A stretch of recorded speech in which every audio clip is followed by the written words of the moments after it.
Tandaan na ang ating low carb way of eating is a lifestyle. Hindi ito na yung pag na-achieve mo na yung goal mo ay bigla mo na lang to ititigil. So, paano mo gagawin pang matagalan ang ating low carb way of eating? Mag-include ng iba-ibang sources of protein at healthy fats at huwag din kalimutan na magdagdag kahit paano ng gulay for variety. Number 2, maganda ay pinaplano mo na ahead of time kung ano yung mga meals na kakainin mo. 1 day ahead of meal planning is already a good place to start.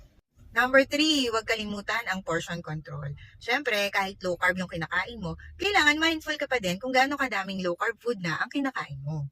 Number 4, huwag mong kalimutan mag-include ng healthy fats sa iyong meal dahil ang healthy fats such as avocado, olive oil, ay nakaka-increase ng satiety o pagkabusog. Last but not the least, sumali sa mga community or groups wherein naglo-low carb din sila. This way, you will find ideas kung paano nila ginagawa ang kanilang daily lives with low carb and probably you can practice it too.